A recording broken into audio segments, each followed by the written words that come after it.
Buenas noches, bienvenidos a una nueva entrevista en Matices. Esta noche estaré conduciendo la entrevista. Karen Fernández no podrá acompañarnos en esta ocasión, pero tenemos importante información que analizar en esta próxima media hora. Y es que el presidente Nayib Bukele ha concluido su agenda en Nueva York en el marco de la Asamblea General de las Naciones Unidas, en una visita marcada, entre otras cosas, por el encuentro bilateral sostenido con el presidente de ese país, de Estados Unidos, Donald Trump, en el que se anunció que se negociará una alternativa para aquellos salvadoreños amparados en TPS. En materia migratoria, la gestión Bukele ha sido cuestionada por su reciente acuerdo con los Estados Unidos para convertirse en un país asilo para aquellos solicitantes de refugio, con la paradoja que El Salvador se encuentra entre los primeros países que solicitan asilo alrededor del mundo, precisamente por la falta de oportunidades y la inseguridad hacia su población. ¿Cómo está gestionando la política en derechos humanos y particularmente en materia migratoria la gestión de Nayib Bukele? Es parte de lo que estaremos analizando esta noche y para eso nos acompaña en este set de entrevista Benjamín Cuellar, integrante del Laboratorio de Investigación y Acción Social contra la Impunidad, a quien damos la bienvenida a Focus. Gracias, Saúl. Gracias por la invitación. Benjamín, queremos iniciar esta entrevista precisamente conociendo tu análisis, sus reacciones sobre esta visita que ha tenido el presidente Nayib Bukele a Estados Unidos, particularmente en materia migratoria. Él tuvo un encuentro bilateral con Donald Trump, del cual el presidente brindó unas declaraciones señalando que uno de los beneficios de este encuentro fue buscar una alternativa para aquellos salvadoreños amparados por el TPS, son 195,000 salvadoreños aproximadamente. Quisiera conocer tu opinión respecto a esto. ¿Consideras que ha sido exitosa esa visita? ¿Te genera algún tipo de comentario? Puntualmente sobre el tema de la oferta hecha con Trump en la entrevista que tuvo, yo espero que sea cierto, ¿verdad? Por bien de casi 200,000 personas de nacionalidad salvadoreña con TPS, casi 200,000 también hijos e hijas de tepecianos, como le dicen ahora, ¿verdad? Y alrededor, más de 135,000 hogares. Yo espero que sea cierto. ¿Por qué digo espero que sea cierto? Porque ya no son pocas las versiones de hechos, de las declaraciones dadas por él o por funcionarios de su gobierno, que después uno, ¿verdad?, se da cuenta que no son así como se han planteado. El caso está, por ejemplo, el del acuerdo, del que vamos a platicar más adelante, ¿verdad? Todo lo que dijo la canciller, ¿verdad? Y realmente no es cierto lo que dijo. Ya al conocer el acuerdo, ¿verdad?, que nadie lo conocía, ahí uno se da cuenta de que no es cierto. Entonces, digo, esto particularmente del TPS, a mí me alegraría mucho que fuera cierto, que se va a empezar una negociación seria que conduzca, digamos, a resolver el problema de manera definitiva.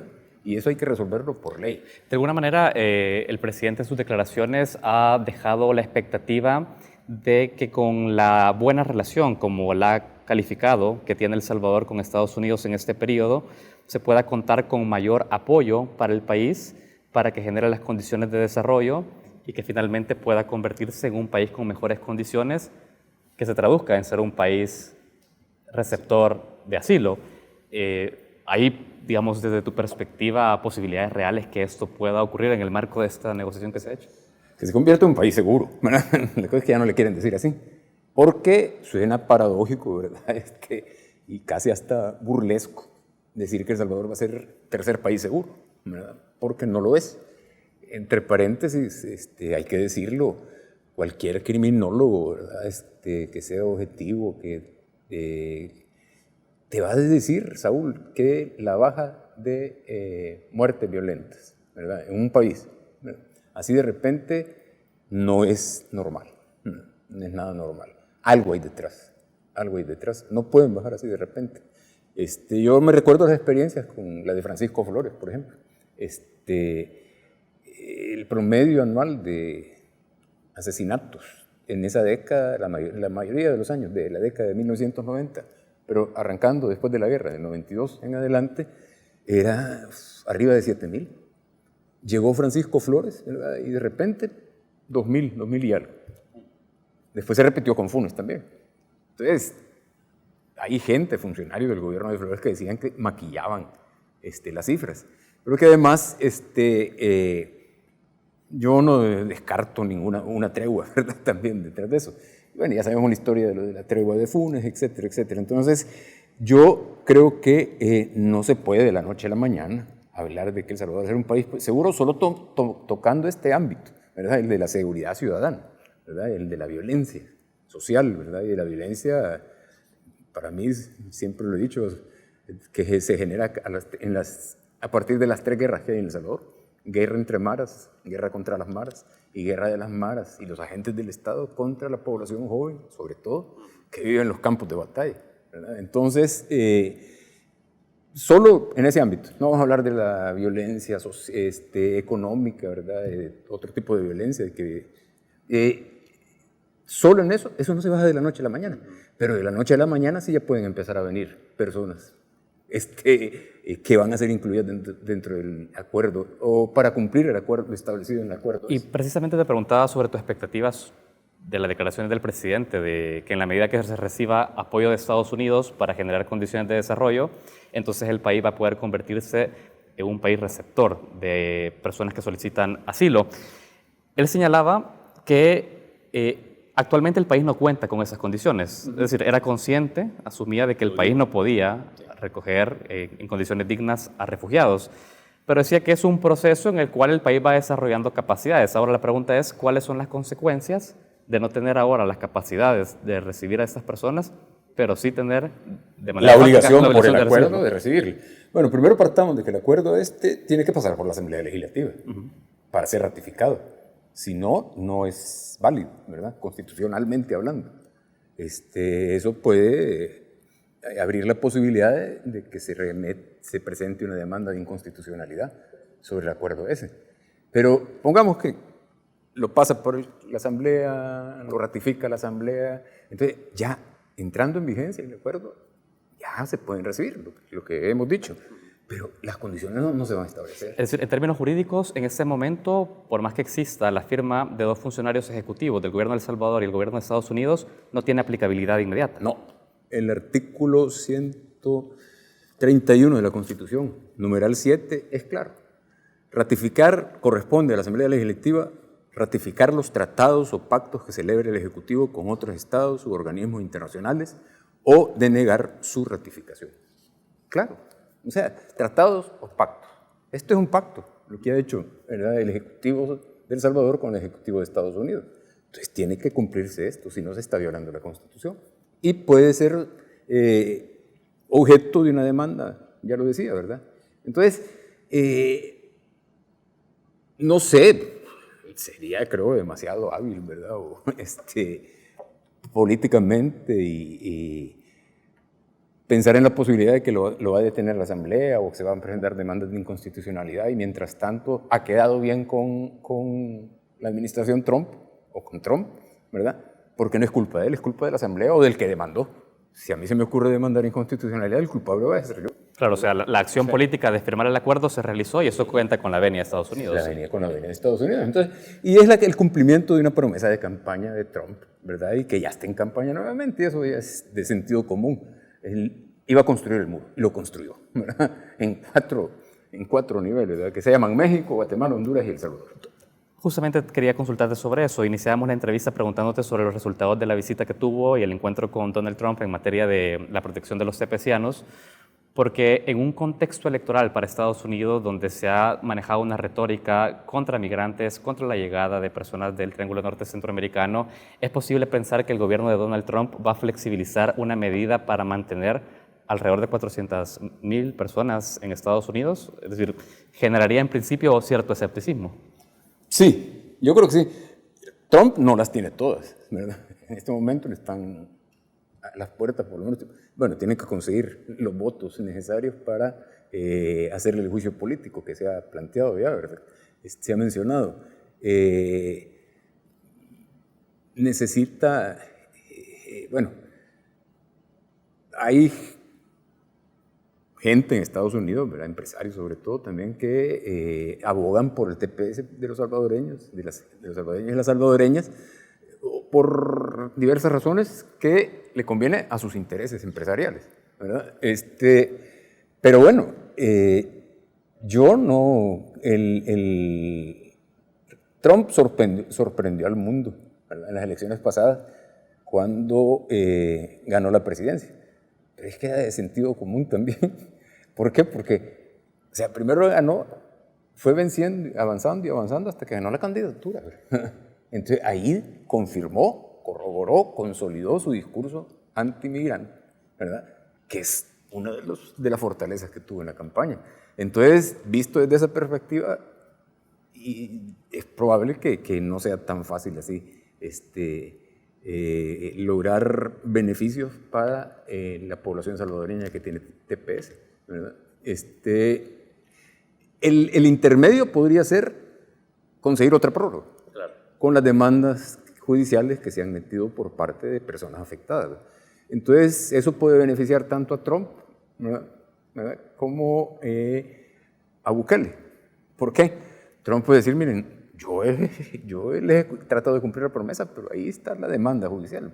Y Bukele decir, bueno, yo he hecho el esfuerzo, sí, también, pero ya, o sea, hay obstáculos en Estados Unidos que no se pueden saldar. Yo creo que lo que queda es especular, ¿verdad? Especular, pero sí, yo creo que a mí lo que me indigna, ¿verdad?, se lo digo francamente, es que se esté jugando con ese drama humano, ¿verdad? Se esté jugando políticamente. La gente dice, bueno, ¿y por qué Bukele no mencionó el tema de la migración en Naciones Unidas? Pues sí, porque no va, si tiene que mencionar el tema de migración, va a ser a favor del discurso de Trump, de la Casa Blanca, ¿verdad? Ahora, la complacencia de los países del Triángulo Norte y México finalmente terminan configurando de facto una muralla para el tránsito de migrantes hacia Estados Unidos. México con una serie de políticas en seguridad, en materia migratoria, que se han enfocado a lo migratorio. Guatemala, ahora recientemente también Honduras y El Salvador firmando acuerdos como unos terceros países seguros de facto. Es decir, finalmente Trump logra cumplir su promesa de campaña de construir el muro. O sea, un muro que no es de cemento, ¿verdad?, ni de piedra, ni de ladrillos, sino que es un muro de fusiles, ¿verdad?, de fusiles y de albergues. Perdón, no, es que no tienen que ser albergues, ¿verdad?, de asilo, de fusiles y asilo. Ese es el muro. Esos han sido los materiales para construirlo y ha cumplido su promesa de campaña. Hay que decirlo así. ¿Cómo interpretas esa complacencia de los gobiernos centroamericanos? Porque hay de alguna manera un consenso de poder cumplir al designio de Estados Unidos de marcar la raya de no pasar migrantes hacia la frontera sur. Es decir, hay una posición genuflexa y ningún tipo de resistencia, pero tampoco dentro de las oposiciones políticas de estos países para hacer una contraparte. De Guatemala, de El Salvador, de Honduras y de México. México fue el que empezó, ¿verdad? México es evidente cómo logró, ¿verdad?, doblarle las rodillas a López Obrador con amenazarle, ¿verdad?, con grabar los productos mexicanos. Inmediatamente aceptó López Obrador. Acá no se ve más claro, pero obviamente tienen que ser intereses también de negocios. Yo creo que francamente no puede haber otra. Hay una frase que llama la atención de las declaraciones que dio el presidente Bukele cuando cuando se le consulta en Nueva York sobre la firma de este acuerdo, y él responde una cosa así como: ¿cuánto apoyo hemos recibido de Estados Unidos? ¿Cuánto apoyo hemos pedido de Estados Unidos? Y no es posible que nosotros no podamos apoyarlo en algo, respondió el presidente cuando se le cuestiona sobre eso. Sí, Estados Unidos apoyó durante la guerra hay una cifra mítica, creo yo, no sé si será cierta, habría que comprobarla, de $1 millón diario, ¿verdad?, en ayuda militar y económica, ¿verdad? Entonces, Monseñor Romero tuvo que pronunciarse días antes del magnicidio de Romero, que va a cumplir 40 años, pronunciarse pidiéndole a Jimmy Carter que no mandara ayuda militar, ¿verdad?, que solo servía para matar. O sea, ese es del apoyo que dieron también los Estados Unidos. Posteriormente terminó la guerra y ya no, pero también han seguido, o sea, hay entrenamiento, hay marines entrenando tropa salvadoreña, y eso de boca del actual ministro de la Defensa Nacional, se sabe. Entonces se siguen mandando militares a Estados Unidos a ser entrenados. Ese es el apoyo, ¿verdad?, que para mí es el más destacado de toda la historia de la relación de Estados Unidos con El Salvador, al menos del siglo pasado a la actualidad. Pero hay apoyos que sí son ayuda para la seguridad, etcétera, etcétera, para el desarrollo económico, pues, pero ¿qué quiero decir con esto? O sea, ¿por qué mencioné primero la ayuda militar? El apoyo militar, ¿verdad? La ayuda militar durante la guerra e incluso después de la guerra, porque es un mal apoyo, como también es un mal apoyo, ¿verdad?, sumarse a esa política anti-inmigrante en Estados Unidos. Benjamín, quiero dejarlo con esa declaración. Vamos a hacer la primera pausa de esta entrevista. Estamos con Benjamín Cuellar, integrante del Laboratorio de Investigación y Acción Social contra la Impunidad.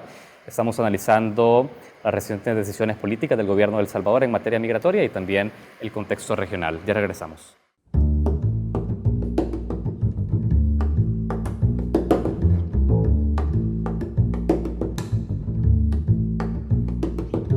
Continuamos la entrevista en Matices. Esta noche se encuentra con nosotros Benjamín Cuellar, integrante del Laboratorio de Investigación y Acción Social contra la Impunidad. Hablamos de la política migratoria del gobierno de El Salvador y hacemos este contexto regional que, como tú ya lo has señalado, no contamos con un muro de concreto, pero sí es un muro de armas, es un muro enfocado a la seguridad y a la militarización. Parte de eso también, el gobierno de El Salvador no solo se queda con el acuerdo que ha firmado recientemente con Estados Unidos en materia de asilo, sino con el lanzamiento de una patrulla fronteriza. Benjamín, ¿qué conocimiento tienes tú sobre la operatividad de este tipo de patrulla y cómo ves su llegada en el contexto migratorio, que es para lo que fue creada? Sí, por eso ha sido creada, por eso yo decía, de fusiles, no solo en la frontera mexicana, sino que también en nuestras fronteras. Y sí fue creado para eso, para detener la migración ilegal. Migración ilegal no hay migración. Las causas son otro tema a discutir. Pero yo creo que es difícil opinar, o sea, de manera precisa, cuando no se conocen todos los detalles, ¿verdad? Este gobierno, ¿verdad?, ha llegado, bueno, lo célebre de la intervención allá en la Asamblea General de Naciones Unidas fue la famosa selfie y la apología de las redes sociales, que pueden servir para bien y para mal, y que no toda la gente está en redes sociales. Yo con eso no defiendo, a mí es un gasto inútil hacer reuniones de presidentes y todas reuniones de Naciones Unidas, en eso estoy de acuerdo, pero hizo la apología de las redes sociales y dijo, bueno, a mí me van a estar viendo por redes sociales y escuchando mi discurso, creo que sí lo dijo, ¿verdad? Muchas más personas que las que me van a ver en televisión, no, y muchas más que las que estaban en el salón, porque casi no había nadie, ¿verdad? Estaba vacíísimo, a diferencia de hace 40 años, cuando llegó Fidel Castro y habló de los derechos de la humanidad, ¿verdad? Derechos humanos y derechos de la humanidad, fue un discurso célebre, ¿verdad? Que de eso es lo que hay que llegar a hablar también en un foro mundial. ¿Pero por qué digo todo esto? Porque ha sido, ¿verdad?, el apologista de las redes sociales, de la comunicación, los mensajitos esos, ¿verdad? Pero de esto que tendría que dar bastante información, ¿verdad? Porque es sustantivo, porque es fundamental para el tema de la salida de gente que aquí, ¿verdad?, tiene que huir del hambre, de la sangre, ¿verdad?, que están fundamentados en la impunidad, ¿verdad? Entonces, de eso sí necesitaríamos información, pero no hay información. Pero esa lectura entre líneas de entender el fenómeno migratorio a través de una patrulla fronteriza, hay una lectura fina respecto a eso, que es simbólica también de este gobierno. Mira, yo creo que hay que analizar lo que digo. ¿Ah? Que hay que analizar lo que digo. Hay que analizar, pero yo creo, ¿verdad?, y creo que coincidimos por ahí la lectura que hay que hacer, es que en este país, ¿verdad?, ya no tan sutilmente, a partir del primer gobierno del FMLN, ¿verdad?, se está militarizando, ¿verdad? O sea, se le está dando poder al estamento militar, ¿verdad?, que preocupante, ¿verdad? Para mí es preocupante. O sea, a los militares los puede sacar de los cuarteles fácilmente. El problema es regresar, que se regresen a sus cuarteles. El primer patrullaje conjunto, ¿verdad?, se dio el 16 de julio de 1993. Desde que, simbólico, año y medio exacto después de la firma del acuerdo de Chapultepec, y después, en el primer gobierno de Funes, aumentó de 800, 900 soldados que andaban en patrullaje a, con Funes, casi llegar a 15,000, que cuidaban el perímetro de los cuarteles, que andaban en patrullaje, que cuidaban fronteras, porque esto de las fronteras no es nuevo también. Entonces, yo creo que el mensaje que se puede leer ahí es que los militares van a tener cada vez más, ¿verdad?, mayor influencia, peso, incidencia de hecho, en la sociedad salvadoreña. En la comunicación oficial hay un promocional que señala algo así como nos critican de militarizar la seguridad, pero lo que no dicen es que la población ahora se siente más segura. Yo, por eso doy la fecha, yo siempre, de cuándo aparece el primer patrullaje con militares. O sea, porque han andado 26 años. 26 años aplanando calles y levantando polvo en las veredas, ¿verdad? Y solo está segura la gente que vive en los lugares donde va pasando la patrulla, pero después se van. Benjamín, ¿cómo se puede interpretar o qué tipo de lectura se puede hacer de manera más estructural en materia de derechos humanos de este gobierno cuando la primera acción que el presidente señala es cambien el nombre de la Tercera Brigada de Infantería, Domingo Monterrosa, y esto es aplaudido como un acto simbólico en materia de derechos humanos de reparación a estas víctimas, a evitar la revictimización, pero en paralelo encontramos políticas de estas características que estamos analizando. ¿Es posible ver una consistencia en materia de derechos humanos de este gobierno o podríamos a 100 días, un poco más, dar una conclusión de eso?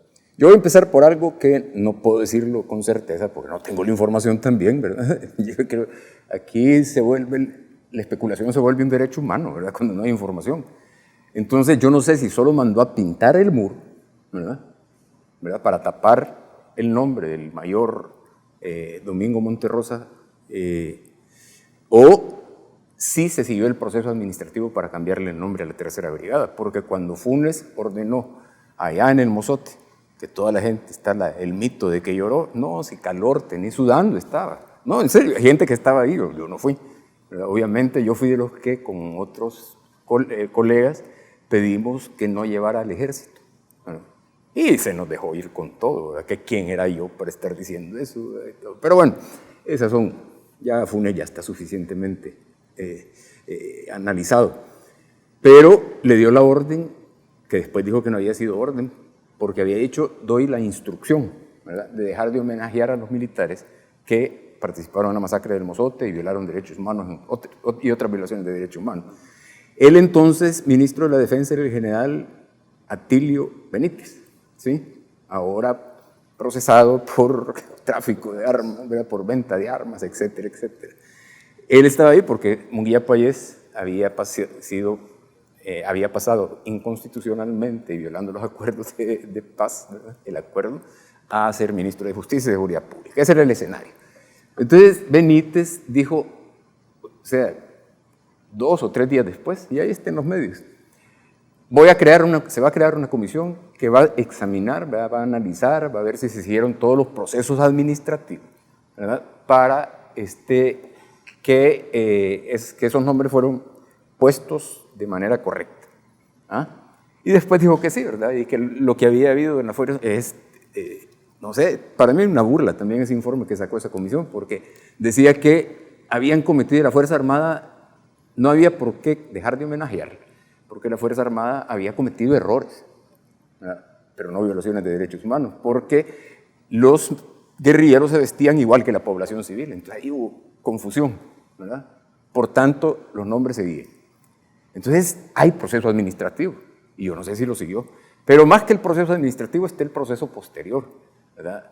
Desaparecen la pírrica y para mí bastante humillante con las víctimas reparaciones que se les daba en materia económica de $15 a $50 mensuales, dependiendo de las condiciones, y solo como a 5,000 personas, solo como a 5,000 víctimas. Pero vaya, hasta eso ha dejado de funcionar. Entonces, no hay coherencia entre pintar el muro, ¿verdad? Y dejar suspender las ayudas económicas que están programadas hasta diciembre de este año. Bueno, otro acto en materia institucional también tiene que ver... Además de las cosas que ya habíamos hablado antes, en derechos humanos. Claro, pero la supresión también de una Secretaría de Inclusión Social, que también llevaba como bandera en muchos temas la protección de personas mayores, personas LGBT, pueblos indígenas, es decir, hay acciones simbólicas, personas con discapacidad, pero ya hay, digamos, desde tu punto de vista, un análisis formado de poder establecer un criterio, este gobierno se está comportando de tal materia, en materia de derechos humanos, es decir, ¿tiene una evaluación para ti ese desempeño en gestión? Sí, así como han hecho evaluaciones por 100 días en materia de derechos humanos, a mí me ha desencantado, bueno, no estaba encantado también, o sea, me ha confirmado mis temores, más bien. O sea que ya los tenía, porque lo que hay que ver es de dónde viene la gente, ¿verdad? ¿Qué hizo donde estuvo? Y quiénes lo acompañan, para uno poder imaginarse por dónde va a ir la cosa. Por eso, hace 11 años, yo no sé si te acordás, pero yo decía, no va a haber cambio. Y en la universidad donde trabajaba, casi me decían escuadronero, no arenero, escuadronero. Me decían, no viene cambio, va a haber cambio de cancha. El que esté en el gobierno va a pasar a la oposición, el que esté en la oposición va a pasar al gobierno. Pero entonces, no es porque tenga bola de cristal, es por puro sentido común, juntando esos 3 factores al menos, ¿verdad? ¿De dónde viene? ¿Qué ha hecho como funcionario público, ¿verdad? O con funcionarios públicos? ¿Y quiénes lo acompañan? Eso lo hacías en el análisis del gobierno del FMLN. Cuando venía Funes, cuando iba de candidato Funes y cuando ganó la presidencia. Y ahora también, antes. Porque, por ejemplo, la famosa CICIS, que ya se hizo, que es Comisión Internacional contra la Impunidad en El Salvador. Pero solo hablan de corrupción. Y la corrupción es consecuencia, Saúl, ¿verdad? No causa. La causa es la impunidad. Si no se castiga, Gloria de García Prieto, cuando le mataron a su hijo de 25 años, ¿verdad? Se lo asesinaron, un escuadrón de la muerte, después de la guerra, siempre dijo, el que mata y queda impune, vuelve a matar. También el que roba, también el que viola. O sea, la impunidad es la base de los males que El Salvador está viviendo. Entonces, se habla de la CICIE famosa, entonces, si realmente, que solo sea el tema de la corrupción, bueno, se quedaría sin muchos socios, si va en serio, Entonces, yo creo que realmente, sí, no es, insisto, que uno sea ni agorero, ni del 4%, ni de todo eso que dicen, ¿verdad? Es que hay que tener un poco de sentido común. Recientemente también hemos tenido una evaluación de la Comisión Interamericana en Derechos Humanos. Faltan todavía un periodo de 4 años para que esta gestión finalice su gobierno. ¿Cuáles son, de alguna manera, estos puntos neurálgicos que desde el Ejecutivo se tienen que tener en cuenta o tocar, Benjamín, para poder revertir, digamos, de alguna manera este escepticismo de que esta gestión no va a hacer nada en materia de derechos humanos, sino que finalmente puede consagrarse con la historia y la reivindicación de las víctimas como simbólicamente lo ha venido haciendo desde el inicio? Mira, qué bueno que tocaste lo de la Comisión Interamericana de Derechos Humanos, porque su visita estaba programada para agosto, en vacaciones de agosto. Entonces, incluso mucha gente le dijo, miren, pero no va a haber ningún funcionario. Entonces, no, pero la programaron para agosto. Después la pospusieron para final del año. ¿Por qué? Creo yo, el derecho humano de especular, me dice a mí que en agosto estaban en lo mejor del tema del control territorial, de la fase 1 y de los penales, ¿verdad? Y tenían encerrada a toda la población carcelaria, no solo a las madres, ¿verdad? Entonces, los médicos tenían que llegar a dar la consulta, médicos, dentistas y todo, el personal de sanidad, tenían que llegar a la celda, ¿verdad? A la celda donde están asignados. No es como haría un dentista con un sillón, ¿verdad? Para sentar, lo sentaba en alguno de los presos, así un sillón odontológico con un par de presos que estaban en la misma celda. O sea, entonces yo supongo, especulo que dijeron, no, mejor cambiémoslo. Pero bueno, como sea, viene 4 décadas después de la última visita que hizo la Comisión Interamericana de Derechos Humanos, ¿verdad? Entonces van a decir, es meritorio que este gobierno lo esté invitando. No, pero es que hace 40 años quien lo invitó fue el general Romero, el general Carlos Humberto Romero, que fue derrocado entre las principales causas por ser un gobierno violador de derechos, de manera sistemática y generalizada, de derechos humanos. Entonces, yo espero que esa visita de la Comisión Interamericana, al igual que la visita de hace 40 años, se produzca un informe objetivo, ¿verdad?, que le dé a uno respaldo para poder decir estas cosas también, porque si no, uno es del 4% o menos del 4%. Benjamín, quiero agradecerte tu tiempo con Focos. Tenemos que cerrar esta entrevista, pero ha sido importante para nosotros pasar de alguna manera revista en el análisis de estos temas, en principio que son prioridad editorial para nosotros en conocer en la gestión de migratoria y derechos humanos, y también sobre esos desafíos que tiene el gobierno. ¿Te puedo robar un minuto? Es que ya no son desafíos para el gobierno. O sea, alguien a mí cuando ganó la presidencia, Bukele, me decía que trabajaba, ¿verdad?, en un lugar que me decía, yo tengo miedo que vayan a desaparecer la Secretaría de Inclusión, no, Ciudad Mujer, que ya desapareció también, pero entendería yo, no sé, pues si desaparece la Secretaría de Inclusión Social. Entonces mi respuesta era, si desaparecen eso y la gente no lucha por defenderlo, es que la gente, ¿verdad?, lo veía como una caridad, ¿verdad?, no lo veía como algo suyo por lo que hay que luchar. Entonces, la salida, el desafío para la sociedad salvadoreña está en que la gente se apropie de sus derechos, los conozca y los defienda. Benjamín, cerramos con eso. Un gusto. Muchas gracias. También a ustedes que nos han acompañado en esta entrevista. Seguimos con más contenido en Focus.